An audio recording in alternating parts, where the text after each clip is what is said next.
Hidalgo, Linahidalgo.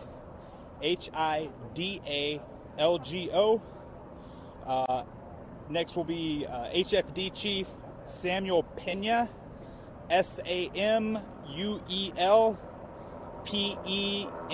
with a tilde A.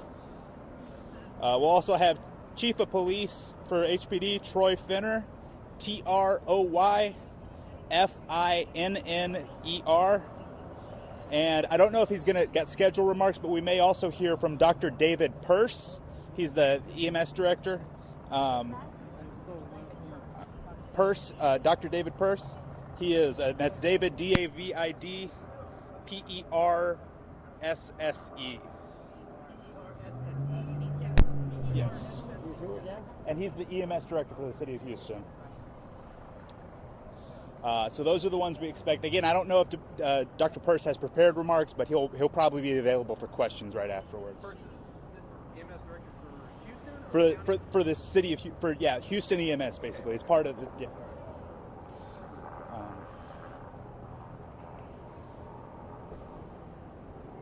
all right, so we should hear momentarily. Oh, really?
Let me start off by making some preliminary comments, and then I'll be followed by Judge Hidalgo, and Judge Hidalgo will be followed by Chief Fenner, and then Chief Pena, and then there may be a few others who may be offering some comments. I certainly want to acknowledge Congressman Al Green from the 9th Congressional District, who's standing with us.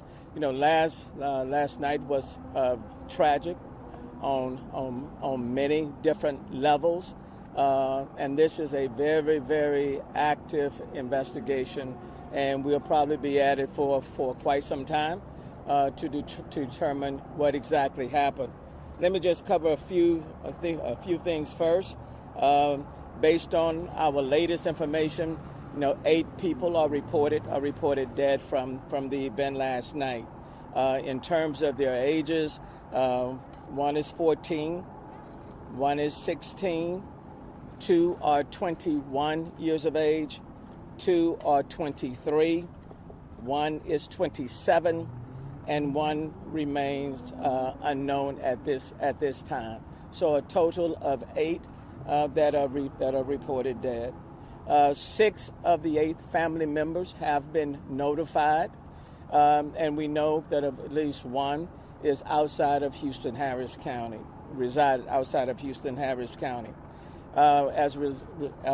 Based on last night, 25 were transported to the hospital.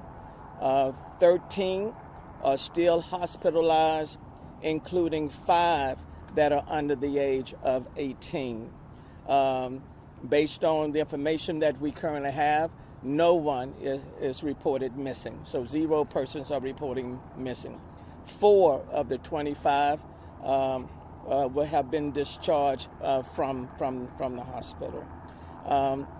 Let me just say, as it relates to what happened last night, as far as we are aware, I'm not aware of any incident of this kind that has taken place at any one of our special events, either on the county side, on the city side, pretty much in the last 40 years, where anybody has lost life. Now, we've had events where there may have been a crowd rush, or somebody had to be ejected, or maybe somebody has been injured, but nothing of this magnitude that any of us can recall, and certainly that I can recall, that is taking place in this city. This incident is being thoroughly investigated and reviewed thoroughly. It is important for us to ascertain from last night what took place, what happened, where missteps may have occurred, and in so doing, there have been conversations with, for example, representatives of Live Nation. We'll continue to talk to Travis Scott's people. We'll talk to as many witnesses as we can who were present last night. We are talking with individuals who have been hospitalized to try to get a much better understanding of what took place, what went wrong, where were the missteps. Certainly, HPD and other law enforcement organizations will be looking at as much of the video footage as possible to try to ascertain what took place. We'll look at the security plans themselves.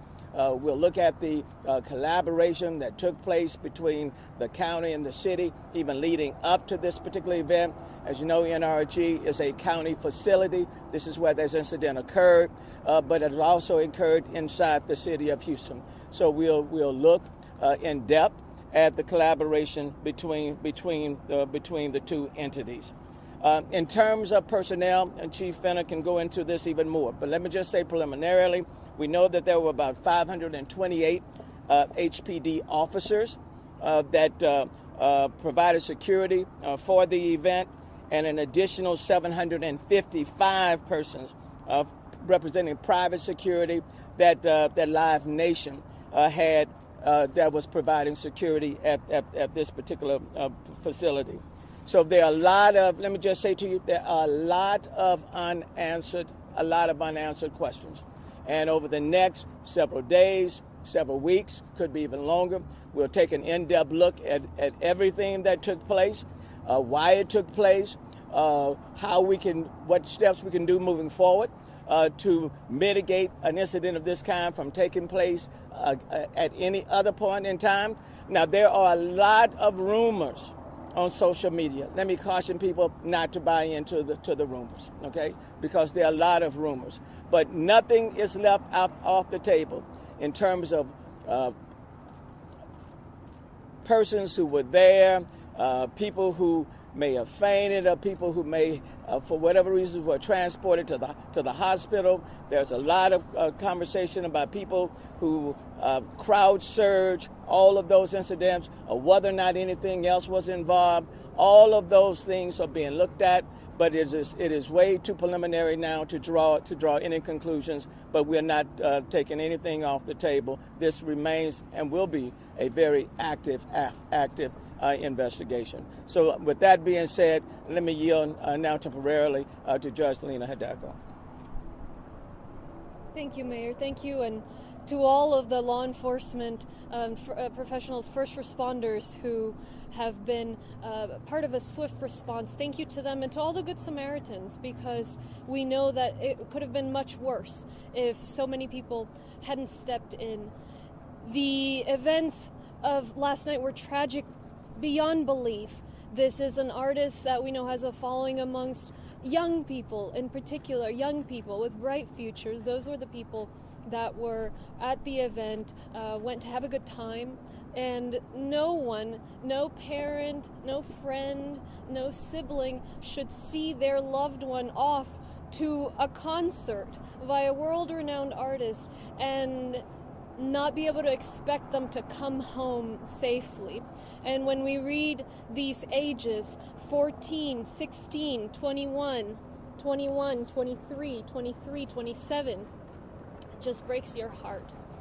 And I know that the images we've seen are hard to stomach, and I imagine more will surface that are hard to stomach. Since late last night, I've been on the scene. I spent time at the Reunification Center talking to families, hearing their anguish. Those that didn't know where their loved ones were, sometimes it's harder not to know. And so I appreciate everybody's work, collaboration, trying to identify everyone. Our primary focus has been to support the City of Houston, to support the Houston Police Department, the Houston Fire Department, as they were providing the security for the event, as we were helping and leading the response. We have been at the Reunification Center. Our Institute of Forensic Sciences is responsible for identifying the victims. I was in touch with the Dr. Sanchez there, and they are working as quickly as they can on those autopsies so that they can release the bodies to the families and get some answers as to ultimately the cause of these deaths. Throughout the morning, I and my team have also been on the phone with all of the relevant county agencies, trying to untangle as much as we can about what may have led to this. The roles in particular that Live Nation, that the City of Houston, and that Harris County had in any of this. It may well be that this tragedy is a result of unpredictable events, of circumstances coming together that couldn't possibly have been avoided. But until we determine that, I will ask the tough questions, and that's what I've spent the morning doing. What I know so far is that Live Nation and Astroworld put together plans for this event, a security plan, a site plan, that they were at the table with City of Houston and Harris County, with City of Houston agencies and with Harris County's NRG Park. And so perhaps the plans were inadequate. Perhaps the plans were good, but they weren't followed. Perhaps it was something else entirely.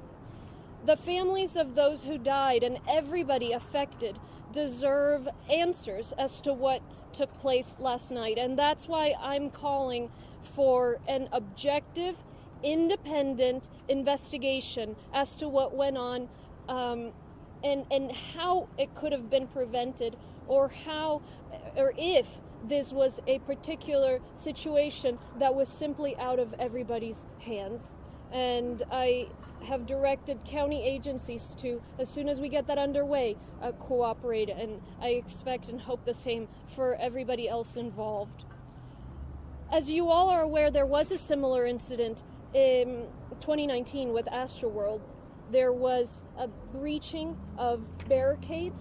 There were some issues with crowd control.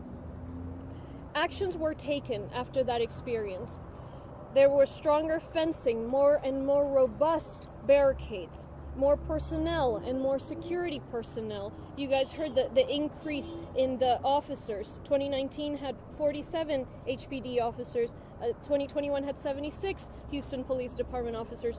There was an increase in terms of private security, an increase in terms of event security.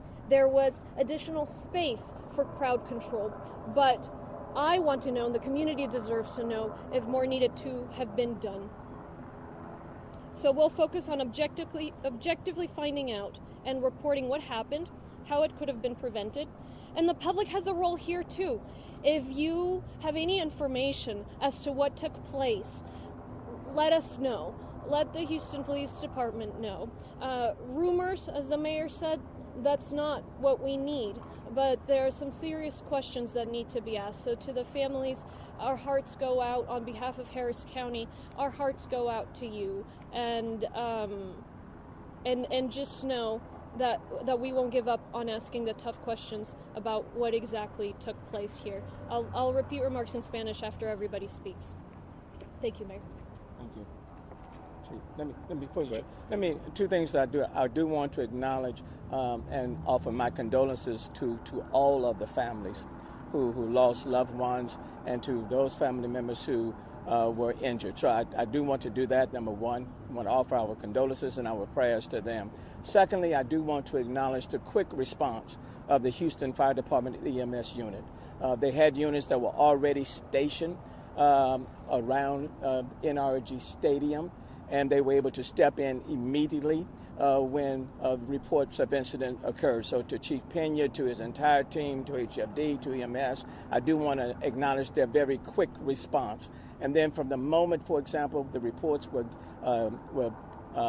made known in terms of people falling, injured, let's say roughly at about 9:30, this event came to an end at 10 minutes after 10 is when everything stopped.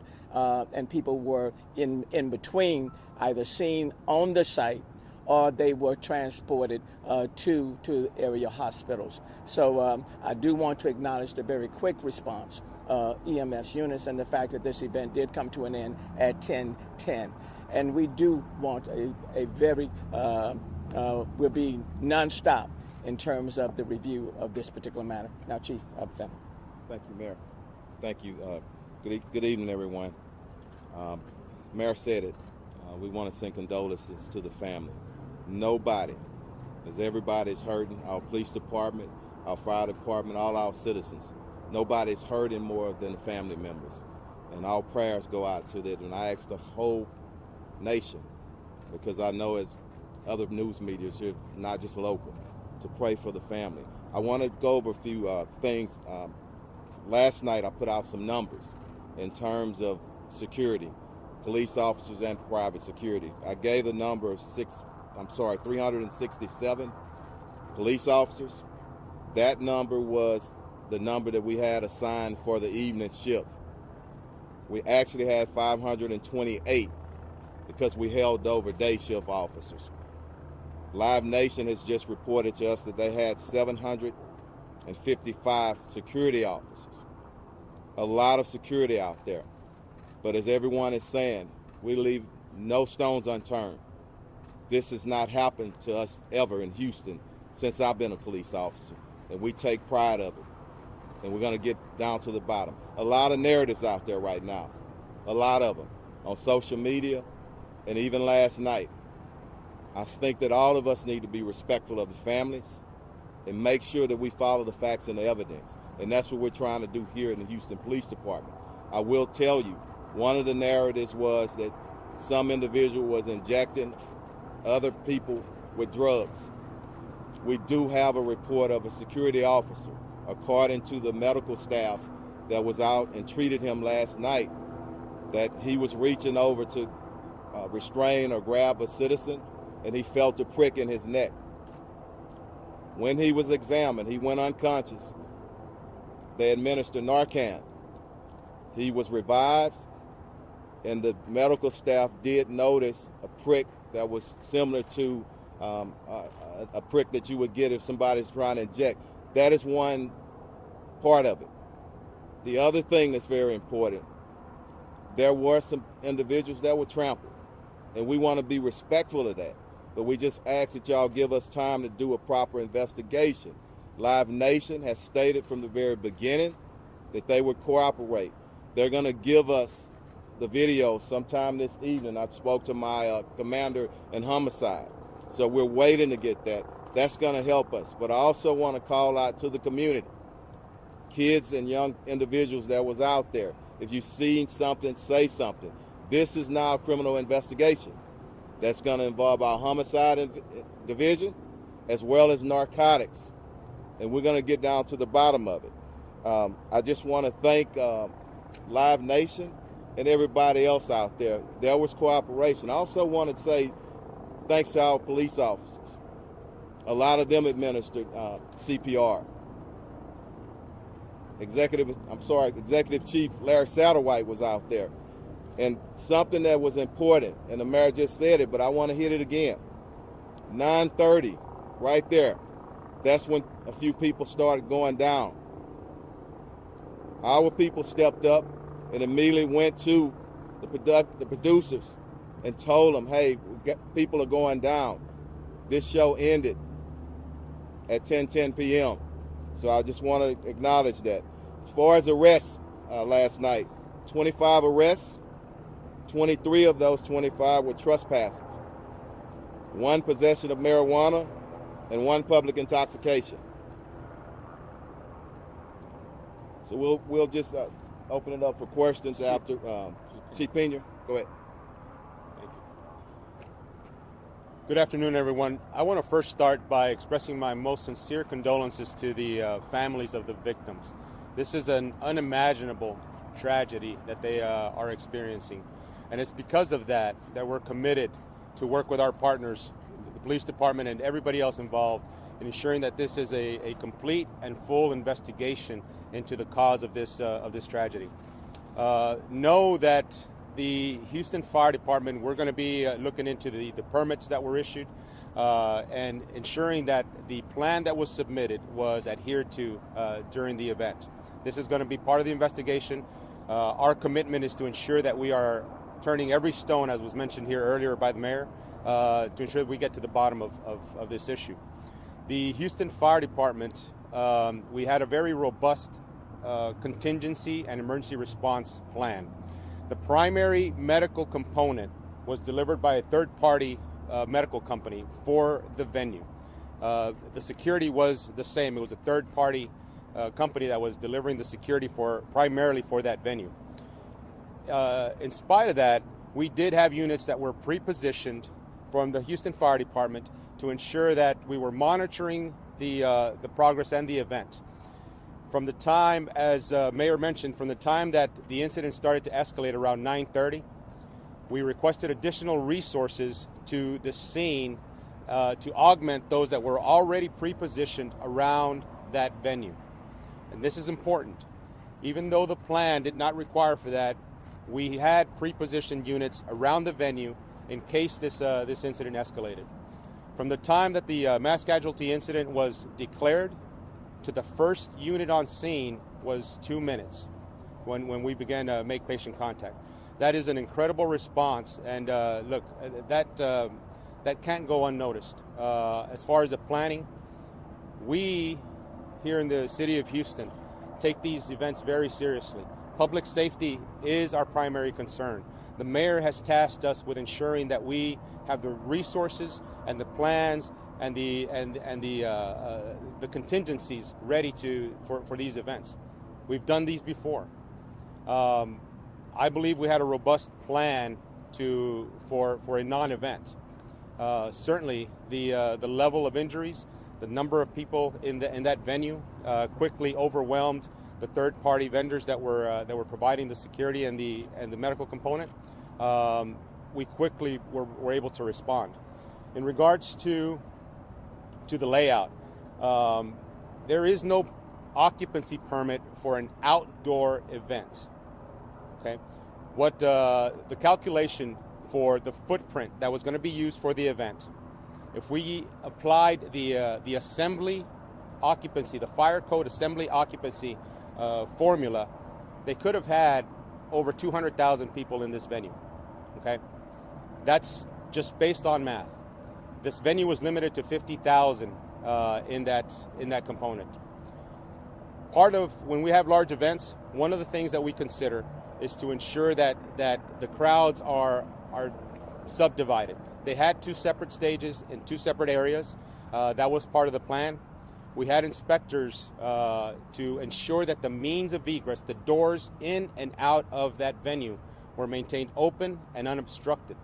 Okay, these injuries did not occur as people would try to exit the venue, and that was evident by the fact that once the event was terminated, that whole footprint was cleared out within the hour, 50,000.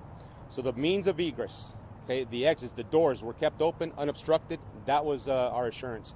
What we're looking into is what caused the crowd surge, what led to the crowd surge and those incidents at the point of the where the concert was being at, the stage. So again, our role in this is to participate with the police department. We are going to be looking at the films and the video as Chief Finner mentioned, and we're going to ensure that the items that should have been in place were in place and that we learn from this event.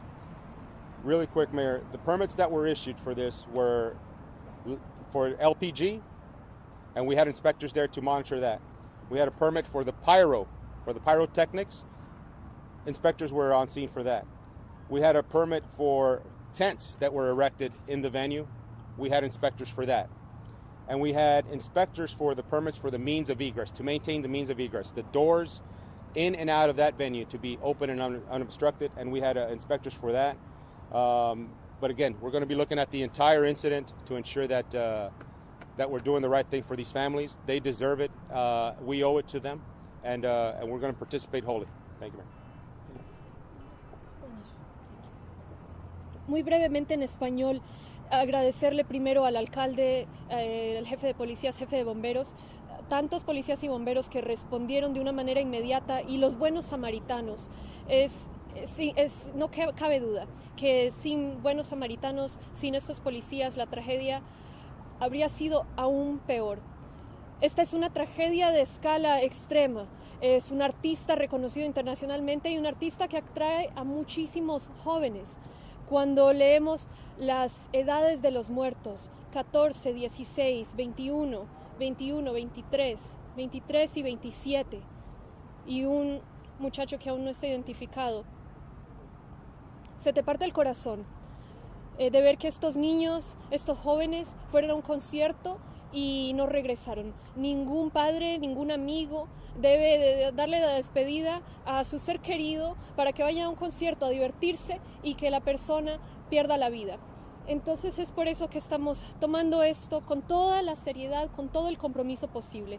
Desde anoche he estado en la escena principal, estuve visitando el centro de reunificación, hablando con familias. Sé que muchas veces lo más difícil es no tener resultados, no saber qué ha pasado finalmente. Entonces hemos trabajado mucho por identificar las víctimas. Hemos apoyado a la ciudad, a los policías, a los bomberos con lo que necesitan. También nuestro Instituto de Ciencias Forenses está trabajando en las autopsias, está trabajando por ya poder dar los cuerpos de las personas que han perdido la vida a las familias para poder seguir adelante. Toda la mañana he estado en comunicación con mi equipo, con el equipo del condado, para identificar las responsabilidades en esta situación, para ver exactamente qué hizo Live Nation, qué hizo la ciudad, qué hizo el condado. Es posible que esta tragedia sea simplemente resultado de circunstancias que son fuera de nuestro control, que nadie habría podido prevenir. Pero hasta que determinemos que ese es el hecho, seguiré haciendo preguntas difíciles. Lo que sabemos hasta ahora es que Live Nation y Astroworld propusieron un plan, construyeron un plan de seguridad, un plan de la sede, y en esa misma mesa de discusión estuvo presente tanto las agencias de la ciudad como la entidad de NRG Park que le pertenece al condado. Entonces hay que preguntar, de repente los planes no fueron adecuados, de repente los planes fueron adecuados pero no se siguieron de la manera necesaria. Es por eso que estoy pidiendo una investigación independiente y objetiva acerca de qué sucedió. Trabajaremos con eso, con identificar la entidad que lleve a cabo esta investigación, y le ordenaré a las entidades del condado que participen. Espero todos los demás hagan eso también. Como saben, hubo una situación similar en el 2019 con Astroworld. Hubieron también temas de control de las masas, hubieron temas de barricadas que el grupo logró sobrepasar. Desde ese entonces se estableció barricadas más robustas, más altas, más trabajadores, más policías, más espacio. Pero tenemos que saber y preguntarnos si hubo más que debíamos haber hecho. Entonces, el público también tiene una participación aquí. Les pedimos que si saben algo acerca de qué sucedió, que le informen al Departamento de Policías de la ciudad de Houston. Están llevando la investigación criminal a cabo.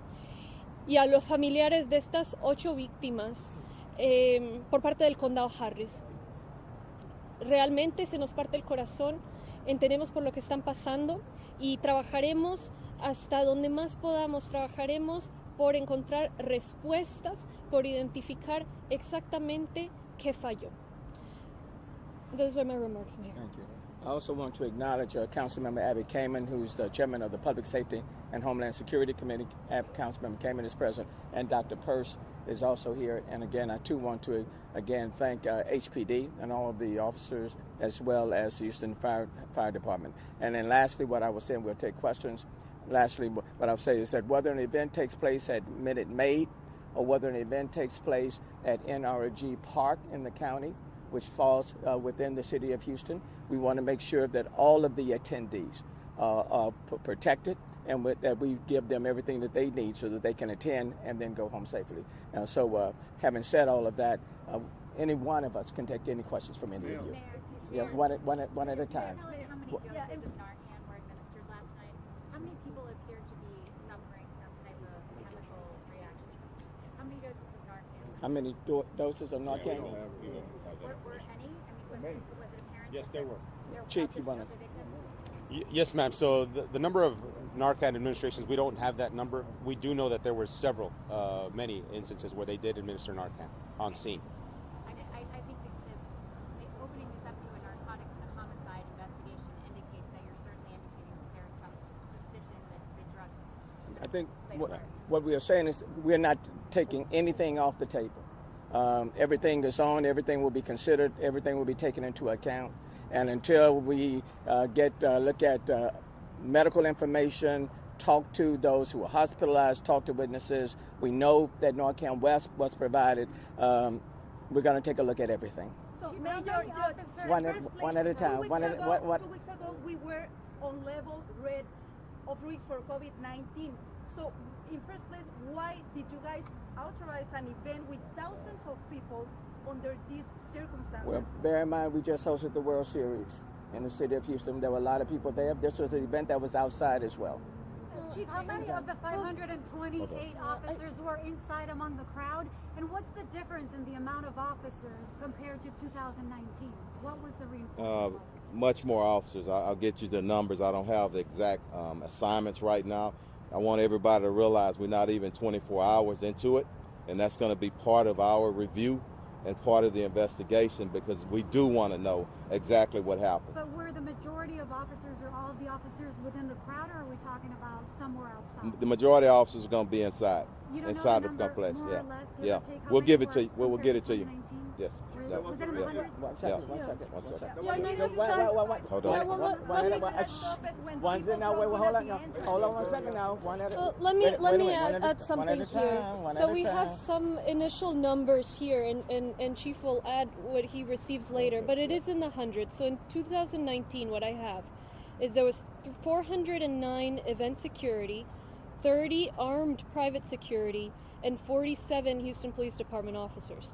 In 2021, 47. In 2021, 505 event security, 91 armed private security, and 76 Houston Police Department officers. As to the question on the COVID, remember, our authority was stripped many months ago, and so we can't even require masks in Texas. So, yes, go ahead. Were there other reports of people feeling those needles, or was it just that security officer? Right now we have that one, and we're going to move around. I know it's a whole lot of questions. Who's next? Go ahead. Okay, so my question is, whose responsibility was it to shut down the concert when a mass casualty incident was established? And then was it the promoters, the fire marshal? And then at that point, why was it not stopped sooner? There's about a 30 to 40 minute gap time. You cannot just close when you got 50,000 and over 50,000 individuals, okay? We have to worry about riots when you have a group that's young. I think that time that I gave you from like just a little bit after 9:30 to 10 minutes after 10 to get that closed down, and there was a cooperation and discussion between promoters, our fire department, the police department, and NRG officials. So I think that part was pretty good. I apologize. I hate to interrupt, but I was actually there last night. Yeah. The last song actually started at 10:10. I'm not trying to pick numbers, but there was quite a bit of time. In fact, there were people actually screaming for the show to stop. We'll verify the numbers. That's the numbers that the time I meant to say that I'm giving, and definitely in front of everybody. We want to be transparent and truthful, but we'll check that time. But let me tell you, let me finish, because this is important. If it was one more concert songs mostly, it's a minute or two, so it's not significant. I think the significant thing is that we shut it down. Thank you. Next question. Go ahead.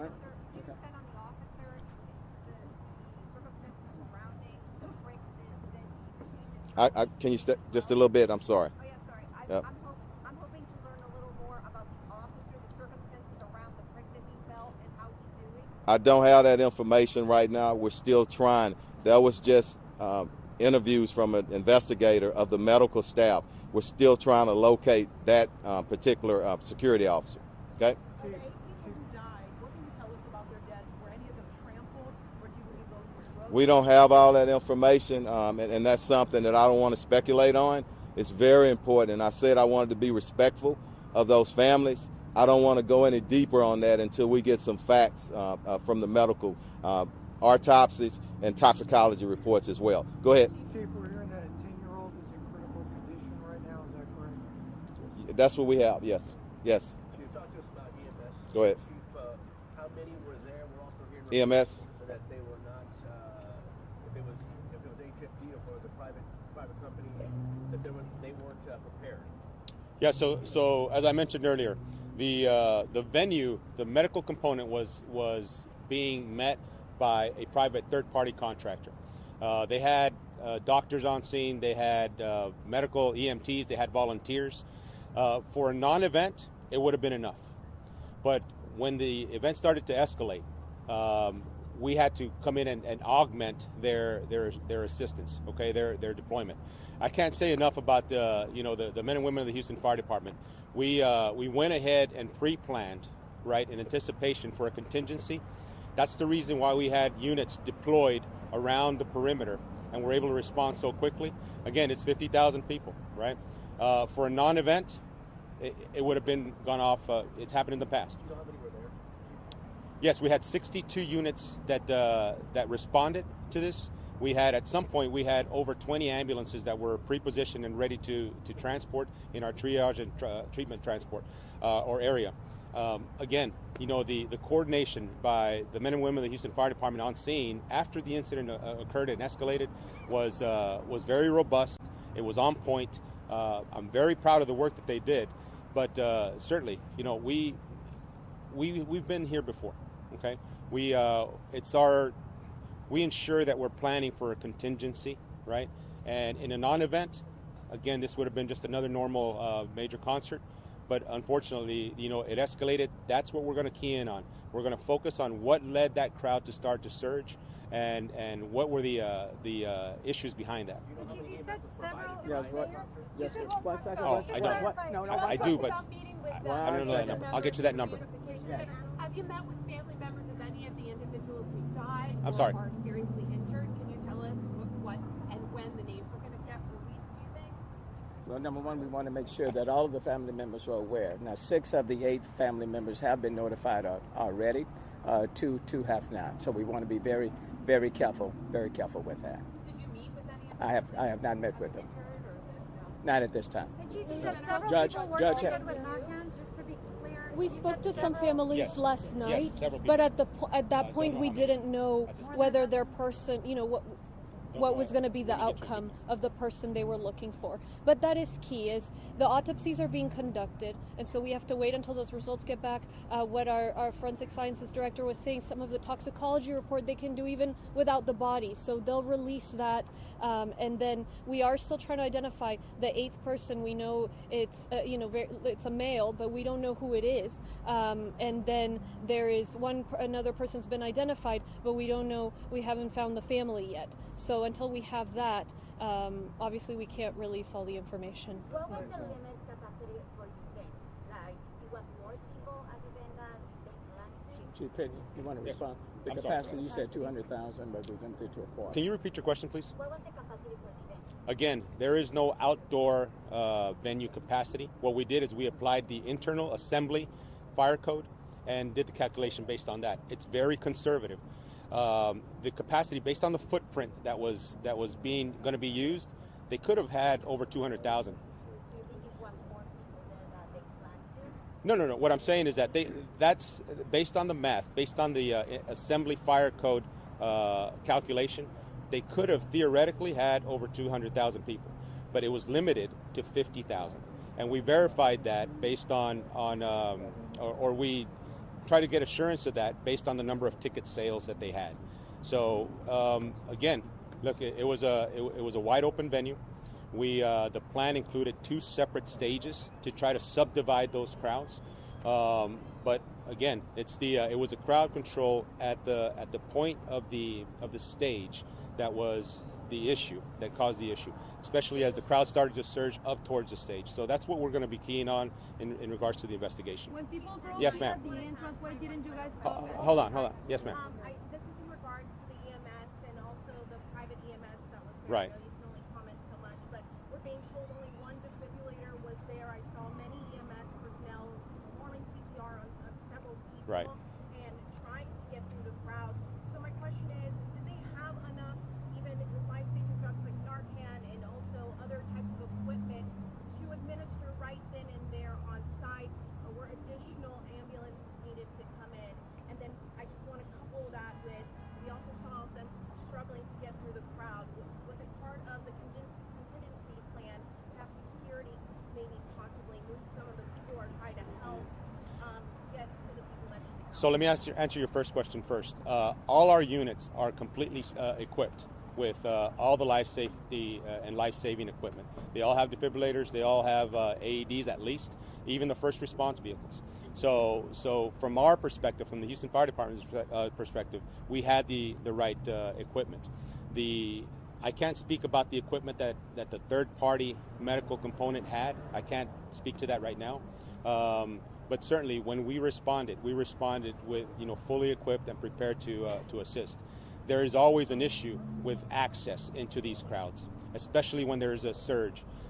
We depend on and we work collaboratively with the HPD and the security forces that or the security components that are there to ensure that we can gain access. But it's always an issue in these large events. Let's get a few people that hadn't had the opportunity to ask any questions. One or two more Okay, questions as well. go ahead. Yeah, Yeah. Chief, Yeah. I'm sorry. I think most of what the questions out there have been answered, but I have this.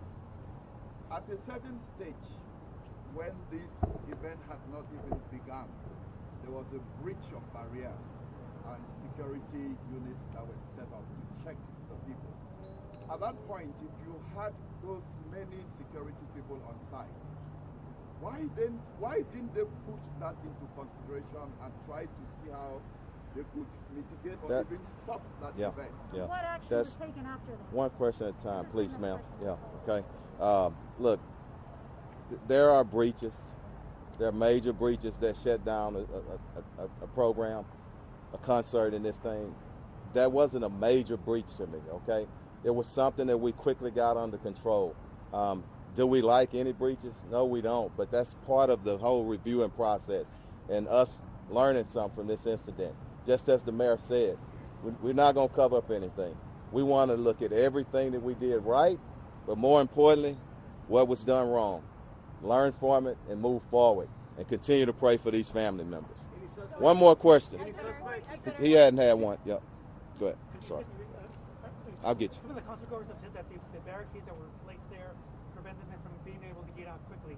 I don't know if that's one of the things you're going to be looking at as to whether that's not true. What I saw people get out.